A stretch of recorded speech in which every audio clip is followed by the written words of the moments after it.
Everyone, आप लोगों का स्वागत है मेरे एक और वीडियो में। आज का जो टॉपिक होने वाला है वो होने वाला है 70 BPSC PT biology set number 15 और चैप्टर नंबर 7 ही देखेंगे जीवाणु। बस इसमें ऐड हो जाएगा जनित रोग, यानी इस वाले वीडियो में हम सब पढ़ेंगे कि जीवाणु से होने वाले कौन कौन से रोग हैं। पिछले वाले वीडियो में हम सब जीवाणु के बारे में जाने थे, इसमें जानेंगे जीवाणु जनित रोग। चलिए वीडियो की शुरुआत करते हैं। चैनल पे नए हैं तो चैनल को सब्सक्राइब कर लेंगे आप सब और इस वीडियो को लाइक कर लेंगे। दूसरी बात, अगर आपको इसका पीडीएफ चाहिए तो टेलीग्राम चैनल का लिंक डिस्क्रिप्शन में होगा, जल्दी से ज्वाइन कर लें और आराम से पीडीएफ पा सकते हैं। चलिए जीवाणु जनित रोग के ऊपर चर्चा करेंगे। बहुत ही इंटरेस्टिंग चैप्टर है। विषाणु जनित रोग हम सब ऑलरेडी पढ़ चुके हैं। जीवाणु से होने वाले रोग का विवेचन करते हैं अभी। तो पहला रोग है टाइफाइड। टाइफाइड को क्या बोलते हैं? तो इसका दूसरा नाम आंत का बुखार है। क्या है? आंत का बुखार, या इसे इंटेस्टाइन फीवर भी बोलते हैं, इसको भी याद रखेंगे। टाइफाइड जो होता है ये किस जीवाणु के कारण होता है? तो नाम याद रखेंगे, साल्मोनेला टाइफी। साल्मोनेला टाइफी के कारण यह रोग होता है। यह मुख्यतः दूषित जल के सेवन या भोजन के कारण होता है।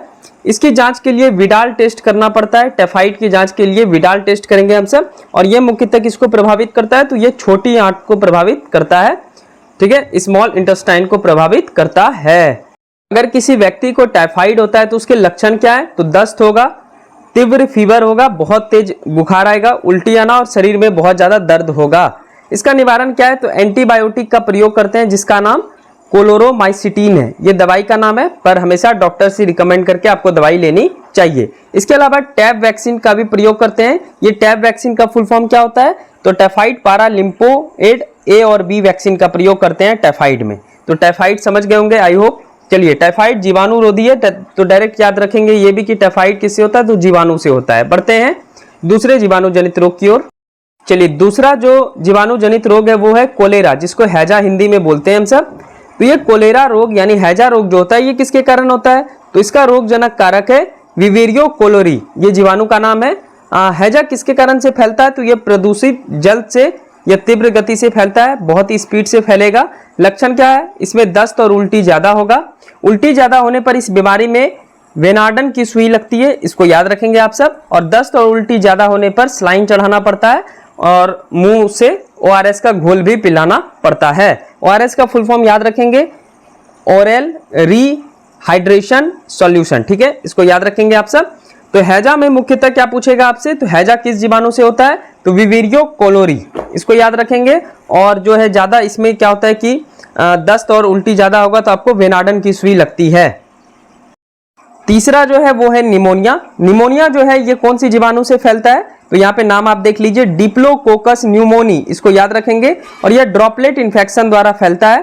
फेफड़ा का एक भाग होता है जहां पे मैं लिखा हूं अल्वियोली, ठीक है, अल्वियोली जो लिखा हुआ है इसी को बोलते हैं अल्वियोली। यहाँ पे मैं कलर कर दे रहा हूं।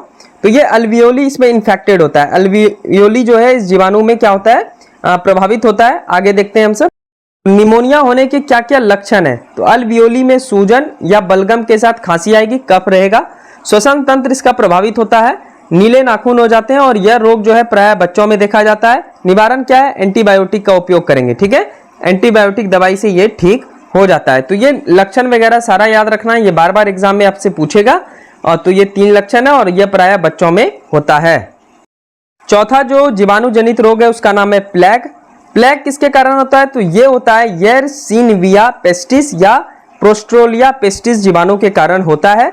ये प्लेग मुख्यतः चूहे से होता है, ठीक है, और इसमें बहुत ज्यादा लॉस होता है, मतलब स्पीडली मृत्यु हो जाता है बहुत ज्यादा मात्रा में। प्लेग जब बीमारी फैलता है तो ये चूहे के कारण होता है। पूरे शरीर पर काले धब्बे आ जाते हैं। इसका पता लगाने के लिए जो टेस्ट होता है उसका नाम है वाइसन स्टेन टेस्ट, ठीक है, वाइसन स्टेन टेस्ट करेंगे तो प्लेग बीमारी का पता चल जाएगा आपको। चलिए, 5वां जीवाणु जनित रोग है टिटनेस। और ये टिटनेस का सुई लगभग सबको लगा ही होगा, क्योंकि बचपन में कभी ना कभी आप लोहे से आपका शरीर जरूर कटा होगा या कांटे वगैरह गड़ा होगा, तो उसमें टिटनेस का सुई दिया जाता है। तो ये टिटनेस बीमारी क्या है? इसे लॉक जॉ यानी बंद जबड़ा भी बोलते हैं। ये जब होता है तो आपका जबड़ा जो है वो बंद होने लगता है। इसका कारण क्या है? कौन सी जीवाणु के कारण टिटनेस रोग होता है? तो क्लोस्ट्रिडियम टिटनी, इसके कारण होता है टिटनेस रोग। और वाहक क्या है, मतलब ये कैसे फैलेगा? तो मिट्टी से फैलता है और मिट्टी में 90% जीवाणु रहता है, उससे फैल सकता है। इसके अलावा यह घोड़े की लीद से फैल सकता है और जंग लगा लोहा से फैल सकता है। यानी इसलिए टिटनेस का सुई इसलिए लगा लेना चाहिए क्योंकि जब आप जंग लगा लोहा से आपके शरीर यानी आपके ब्लड के संपर्क में आ जाता है या फिर किसी चीज से चोट लग जाता है आपको लोहा के चीज से, तो आपको टिटनेस का सुई ले लेना चाहिए ताकि आपको ये वाला बीमारी ना हो। इसमें ज्वर ज्यादा होगा, जबड़ा बार बार बंद होगा। निवारण क्या है? डीपीटी वैक्सीन का प्रयोग करेंगे, यानी इसमें ट्रिपल एंटीजन वैक्सीन का प्रयोग करते हैं।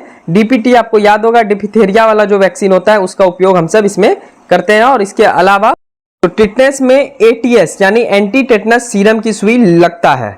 छठा है तपेदिक, यानी इसको बोलते हैं ट्यूबरक्लोसिस या आप टीबी बोल सकते हैं। तो इसको यक्षमा, तपेदिक, राजरोग या टीबी रोग कहते हैं। रोग कारक क्या है, मतलब ये किस जीवाणु के कारण फैलता है? तो माइकोबैक्टीरियम ट्यूबरक्यूलिन जीवाणु के कारण तपेदिक रोग फैलता है। वह क्या है? हवा, पानी, भोजन से ये फैल सकता है। और इसके लक्षण है लगातार खांसी आएगा, ठीक है। तो अगर लगातार खांसी आएगा तो समझ लीजिए ये टीबी का लक्षण है, और ये ठीक हो जाता है। ऐसा नहीं कि ये बहुत बड़ा बीमारी हो गया, अगर आप सही ढंग से केयर करेंगे तो ये जल्दी ठीक हो जाता है। तो लगातार खांसी आना ये भी इसका संकेत है। तो किसी को जब टीबी रोग हो जाता है तो उसका पता कैसे लगाएंगे? तो इस बीमारी का पता लगाने के लिए मोन्टेक्स टेस्ट करते हैं। यह श्वसन तंत्र तथा फेफड़े को प्रभावित करता है। इसमें बीसीजी का इंजेक्शन लगता है, बेसिलस कैलमेट ग्यूरिन, ठीक है। टीबी मुख्यतः वर्तमान में 3 प्रकार से होते हैं: बोन टीबी यानी हड्डी टीबी, ब्रेन टीबी और लंग्स टीबी। चलिए नेक्स्ट देखते हैं 7वां नंबर कुष्ठ रोग। तो इसका दूसरा नाम हैंसन रोग है। क्या है? हैंसन रोग है। और यह कुष्ठ रोग किसके कारण फैलता है? तो यह माइक्रोबैक्टीरियम लिप्रेई के कारण फैलता है। ये जितना भी मैं जीवाणु का नाम बता रहा हूं इसको जरूर याद रखिएगा, यही एग्जाम में बार बार पूछता है। इसके लक्षण क्या है? तो इसमें अंगों का लिम्फोसाइट्स और धीरे धीरे गल गल कर गिरने लगता है, यानी जिस अंग में ये रोग होगा, कुष्ठ रोग होगा, वो अंग धीरे धीरे गलकर गिरने लगेगा। और ये उच्च संक्रमणकारी होता रोग है, यानी ये बहुत स्पीडली एक दूसरे में फैलता है। तो इसको क्या किया जाता है अगर फैलता है तो? इसलिए कुष्ठ रोग जिसको होता है उसको समाज से बाहर निकाल देते हैं। निवारण क्या है? तो इसमें एमडीटी यानी मल्टी ड्रग थेरेपी का प्रयोग करते हैं। किसी भी अस्पताल में एमडीटी का कोर्स कुष्ठ रोगियों को मुफ्त में दिया जाता है। अब ये एमडीटी में क्या क्या दवाई मिला रहता है, चलिए जानते हैं। चलिए नेक्स्ट पॉइंट देखते हैं हम सब। तो एमडीटी दवाई जो है ये 3 दवाई से मिलकर बना है: रिफामेसिन, डिफोसिन और क्लोफाजेमिन, ठीक है। ये तीनों दवाई से मिलकर बना है एमडीटी, जिसका उपयोग हम सब करते हैं कुष्ठ रोगी में। और ये वाला दवाई जो है फ्री में मिलता है आपको किसी भी अस्पताल में। एमडीटी के जगह पर अभी वर्तमान में एक और दवाई यूज किया जाता है जिसका नाम है डीडीएस, डाई अमीनो डाइफिनेल सल्फोन, और का प्रयोग करते हैं, ठीक है। डाई अमीनो डाइफिनेल सल्फोन, इसको याद रखेंगे। और ये जो कुष्ठ रोग है ये जीवाणु के संपर्क में आने से फैलता है। तो कुष्ठ रोग बहुत ही भयानक बीमारी है और ये बहुत ही संक्रमणकारी, ये तुरंत एक दूसरे में फैल जाता है। तो ऐसे रोगियों को समाज से बाहर कर दिया जाता है। और वैसे तो देखिए ये समाज से बाहर करने वाली बात से तो मैं सहमत नहीं हूँ, क्योंकि ये सही चीज़ तो है नहीं। तो हाँ, ये हो सकता है कि इसको अलग से रूम दे दिया जाए और समाज में ही, और इसको जल्दी से ठीक करने का प्रयास किया जाए सभी लोगों के द्वारा। बढ़ते हैं अगले जीवाणु जनित रोग की ओर। नेक्स्ट जो है 8वां नंबर बोल सकते हैं, 7 के बाद 8 होगा, इसको 8 कर लेंगे आप सब। डिफिथेरिया। डिफिथेरिया क्या है?